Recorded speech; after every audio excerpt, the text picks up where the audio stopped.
Boa noite.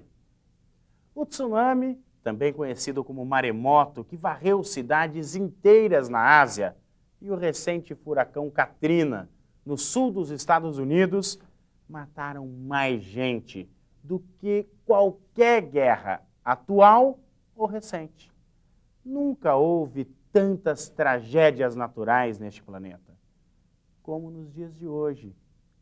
Grandes catástrofes naturais já não podem ser consideradas como raras. Isso mostra que está acontecendo o que os especialistas previram. O meio ambiente não suporta mais ser agredido. Ou o homem para de desmatar e poluir, ou a natureza reagirá com fúria cada vez maior. O programa do Baleia está começando.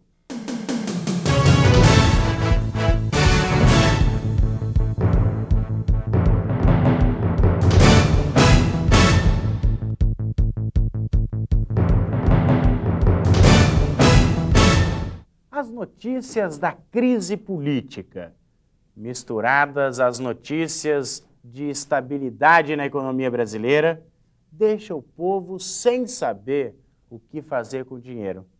Nós fomos conversar com um economista formado pela Universidade de São Paulo, com especialização em finanças pela Universidade de Chicago, nos Estados Unidos. Marco Flávio Rossi dá as dicas para quem tem pouco, mas precisa saber o que fazer com o dinheiro. Acompanhe.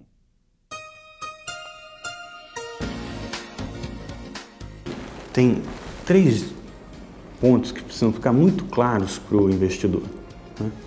O primeiro ponto, que é fundamental, é a pessoa se autoavaliar para entender o seu apetite para risco, né? Entender o seu perfil de investidor.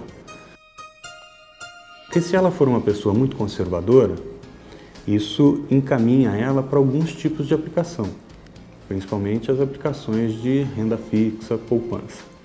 Se ela tiver um apetite maior para risco, isso abre alguns outros leques de alternativas, né? Investimentos em bolsa, investimentos em dólar, investimentos em ouro, em índices de inflação. Segundo aspecto, que é muito importante, né? Quanto de dinheiro você tem disponível para aplicar? Se for um recurso pequeno, né, isso também te encaminha para algumas aplicações. Por quê?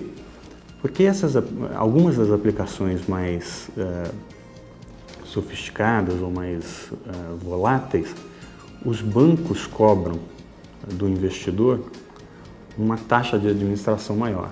Então, se o seu recurso já é pequeno, né, e o banco te cobra mais para administrá-lo, o potencial de ganho dessas aplicações fica restrito. E o terceiro aspecto é o tempo que você vai dispor desse dinheiro para investir. Se você tem um compromisso daqui 2, 3 meses, talvez seja prudente que você fique em investimentos mais conservadores, né? Poupança, renda fixa, CDI. E se você tiver essa disponibilidade de recursos por um período mais longo, aí você pode buscar um incremento de retorno nos investimentos mais arriscados. Mas como o próprio nome diz, né, por definição, são investimentos mais arriscados. Cada um desses tipos de fundo tem uma exigência mínima de investimento. A tendência é que esses fundos de ativos mais arriscados exijam uma disponibilidade maior de recursos. Outro aspecto importante é você entender a taxa de administração que o seu banco cobra de cada um desses fundos. E, infelizmente, os bancos tendem a cobrar uma taxa de administração maior para investidores.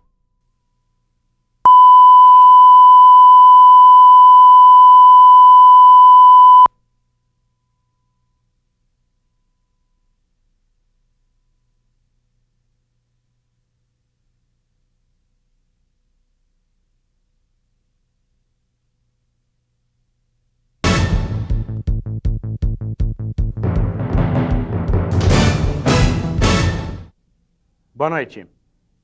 O tsunami, também conhecido como maremoto, que varreu cidades inteiras na Ásia, e o recente furacão Katrina, no sul dos Estados Unidos, mataram mais gente do que qualquer guerra atual ou recente. Nunca houve tantas tragédias naturais neste planeta como nos dias de hoje. Grandes catástrofes naturais já não podem ser consideradas como raras. Isso mostra que está acontecendo o que os especialistas previram. O meio ambiente não suporta mais ser agredido. Ou o homem para de desmatar e poluir, ou a natureza reagirá com fúria cada vez maior. O programa do Baleia está começando.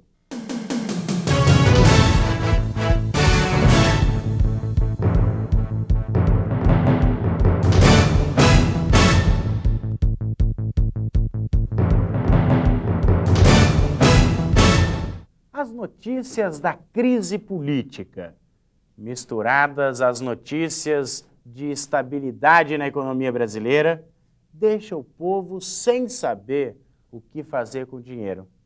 Nós fomos conversar com um economista formado pela Universidade de São Paulo, com especialização em finanças pela Universidade de Chicago, nos Estados Unidos.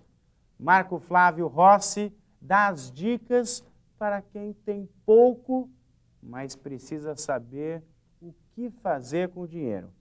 Acompanhe.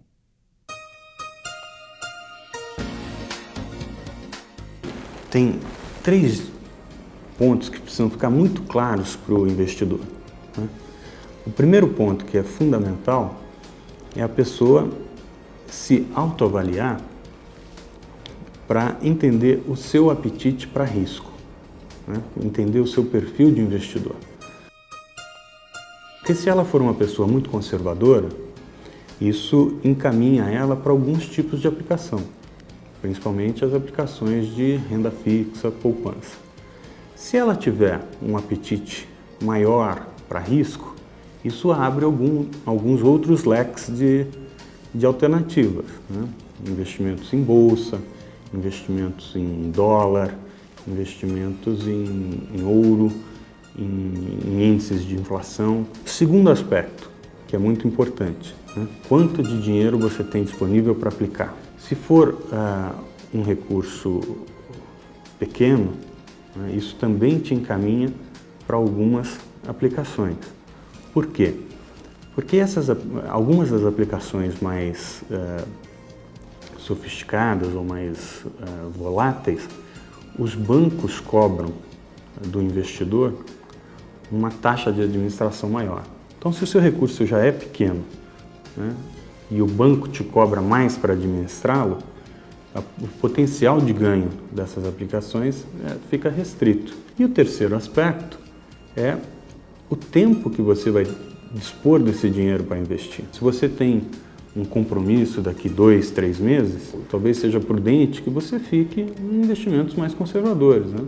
Poupança, renda fixa, CDI. E se você tiver essa disponibilidade de recursos por um período mais longo, aí você pode buscar um incremento de retorno nos investimentos mais arriscados. Mas como o próprio nome diz, né, por definição, são investimentos mais arriscados. Cada um desses tipos de fundo tem uma exigência mínima de investimento. A tendência é que esses fundos de ativos mais arriscados exijam uma disponibilidade maior de recursos. Outro aspecto importante é você entender a taxa de administração que o seu banco cobra de cada um desses fundos. E, infelizmente, os bancos tendem a cobrar uma taxa de administração maior para investidores com menos recursos disponíveis. Se você tivesse investido R$1.000 no primeiro dia do governo Lula em dólares, você estaria hoje com R$670. Né? Teve uma queda aí de 33% na cotação do dólar nesse período. O outro investimento arriscado, que precisa de um período mais longo de maturação, por sua vez, que é a Bovespa, né, teve um retorno de quase 150%. Então, se você tivesse aplicado os mesmos R$ 1.000 no índice da Bovespa, você teria hoje R$ 2.500. Então, são variações muito grandes. Então, por isso que você precisa se conhecer, se você tem apetite para investir nesses mercados ou não. Em tempos de dificuldades, é sempre bom ter cuidado com o dinheiro. Como dizem os antigos, cautela e canja de galinha não fazem mal a ninguém. Depois dos comerciais, vou conversar com a coordenadora de um grupo que participou do primeiro Encontro Nacional da Melhor Idade que aconteceu em Belo Horizonte. Voltamos em instantes.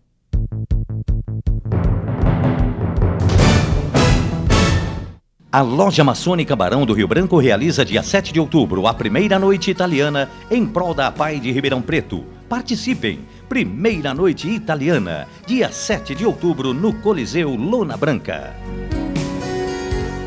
Todo mundo diz que tem preço menor, mas Paulo Modas diz e prova. Antes de comprar móveis, colchões, eletrodomésticos, moda masculina, feminina e infantil, consulte Paulo Modas e sinta o que é economia de verdade. As melhores condições de pagamentos em cheque pré e vários tipos de cartões. São 2 lojas Paulo Modas abertas de segunda a sábado, das 8h30 às 19h. Rua Javari 4.309, no Geraldo de Carvalho, e Avenida Otávio Golfeto 275, no Jardim Procópio. Materiais para construção? No Babá é fácil comprar. Veja estas ofertas. Tubo de PVC Rio, R$ 23,80. Conjunto de louça Celite modelo Saveiro, por R$ 79,00. Veneziana Gravia, por apenas R$ 247. Gabinete de aço Cosimax, só R$ 239. Consulte as nossas formas de financiamento. Babá Materiais para Construção. A mão forte para quem constrói. Rangel Pestana 1290, 6370707.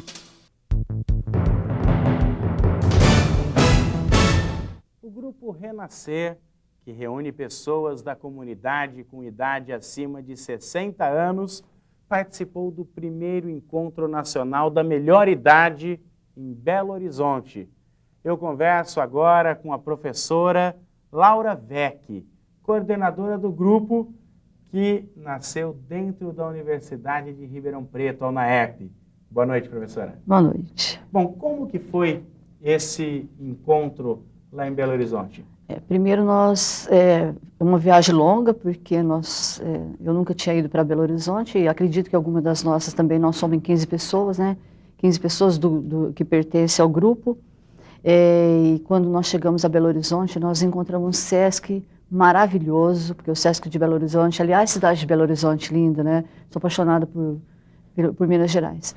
E nós nos encontramos com 19 estados, todos eles representados com brio, com maravilha. Olha, cada grupo de estado representativo do estado foi maravilhoso. O estado de São Paulo estava com 3 cidades, 4, que é Guarulhos, Araraquara,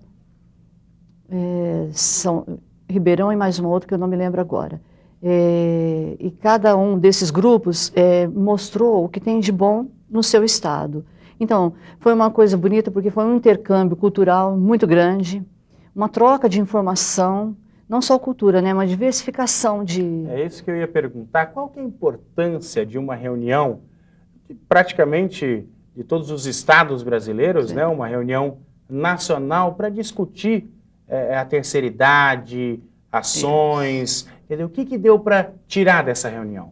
Primeiro assim, esse encontro pôde trazer para a gente, de início é assim, você está reunido com pessoas falando de um bem comum que vai de encontro aos seus interesses, né, que é a terceira idade, é um assunto comum para todos. Aí a gente pôde ver como é que está sendo tratado o idoso lá em Natal, em Pernambuco, no Rio Grande do Sul, porque esse país nosso é muito grande. E são culturas diferentes, com certeza. Quer dizer, a realidade de cada região é uma realidade totalmente diferente da outra, sem sombra né? Um de país dúvida. continental. E para você ter uma ideia, a gente falou dos mesmos assuntos. Trata-se da educação física como um todo, como a gente faz aqui. Ali é multidisciplinar. Então você percebeu que esse trabalho do idoso é multidisciplinar. Aliás, não dá para sobreviver só, né? Então, embora eu seja da área de educação física, mas esse multidisciplinar ele existe. Aliás, está no Estatuto do Idoso. A saúde. Então, saúde vai envolver medicina, a nutrição, a educação física, a psicologia, a odontologia. Aí vem a parte humana, que é a justiça. Esse é um direito do idoso. Então, a discussão lá foi realmente essa. Esse encontro nacional foi para ver em que pé anda o cumprimento desse Estatuto do Idoso. Você acabou abordando aqui um tema importantíssimo, que acredito que foi um grande avanço do país, a elaboração e a execução agora do Estatuto do Idoso. Agora, infelizmente, nós temos o conhecimento também que muitas leis existem no papel, são espetaculares para a melhor idade, mas não saem do papel. Quer dizer, uma cultura, infelizmente, no Brasil, que até hoje conquistas importantíssimas ficam no papel e ninguém tem direito a nada. Se você imaginar que há um tempo atrás, há uns 10 anos atrás, isso era pior ainda, então passo lento de formiga, não é assim que fala? E parece que sem vontade. Mas acredito eu, e em nome desse crédito que eu dou, é que eu insisto nesses programas. Esses programas hierarquizados de auxílio à terceira idade é que faz com que as pessoas fiquem bem. Porque você imagina assim, ó, de um lado uma longevidade. Então, em nome dessa longevidade, os setores públicos, tanto federal, estadual, municipal, tem que ficar preocupado, porque se o Brasil é um país jovem de cabelo branco, você vai ter que ter uma cidade preparada para receber, ter um pessoal mais velho, não é? Porque essa longevidade ela existe. Nasce-se menos criança, com certeza, e está aparecendo, a longevidade vai aparecer mais um pouco. Ocorre também que esses grupos hierarquizados, eles começam a dar para a pessoa da terceira idade uma condição dela perceber, de se situar como pessoa, como ser pensante que ela é. Porque há um tempo atrás, você imagina que em 1940, 1930, aos 40 anos era considerada a terceira idade. E se você pensar hoje que em países desenvolvidos, que a longevidade é maior, só começa aos 65 anos. Aos 60 anos no Brasil, porque é uma longevidade encurtada. Então, esse pessoal reunindo, ele começa a saber dos seus direitos, não só deveres, mas dos direitos também. Os direitos que tem. Agora, é uma discussão interessante, eu acho que uma troca de experiência muito grande. Agora, nesse encontro, discutiram ideias. Sim. Agora, no Grupo Renascer, você tem um convívio diário com as pessoas, quer dizer, você acaba vivendo com a prática. Eu conheço muito também o Programa de Integração Comunitário, que é desenvolvido em Ribeirão Preto, e nós já apoiamos em diversas ocasiões, e estamos sempre em contato, eu acho que é um programa extraordinário. Agora, na prática, quer dizer, existe uma melhora, uma melhor convívio e até uma melhora na saúde das pessoas que participam. Isso é fato, né? Com certeza, e eu que convivo diariamente, eu percebo isso claramente. Eu gostaria de fazer uma parte para que você tocou num assunto interessante, o PIC. Eu quero parabenizar a todos que trabalham nos PICs. São trabalhos lindos, de integração comunitária mesmo. Para você ter uma ideia, os jogos, né, da terceira idade, olha, Ribeirão é super bem representado, eu parabenizo todos, não sei nem falar nome de quem, mas eu conheço alguns por nome, mas de uma maneira geral, todos que trabalham com o PIC, parabéns mesmo. Eu fico orgulhosa de ver cada um deles. E que cada pessoa se sensibilize e participe mais. Então, aquela história do idoso ficar em casa, porque não tinha mais nada que fazer, pelo contrário, agora que tem. Então, você imagina assim, ó, longevidade e tempo livre. Então, essa pessoa, ela vai... a universidade, quando começou, em 88, começamos assim. Era um conteúdo de uma disciplina que eu dava de ginástica 5. O conteúdo dela era adulto e senil. Então, nós começamos a trabalhar com algumas senhoras para que o aluno de educação física formando, o futuro profissional, tivesse trabalhando com quem de fato. Diante disso, foram crescendo as necessidades, as procuras, houve uma queda, paramos, em 92 nós começamos. Aí em 95, de fato, nós começamos, tanto que o nosso Renascer completa 10 anos esse ano.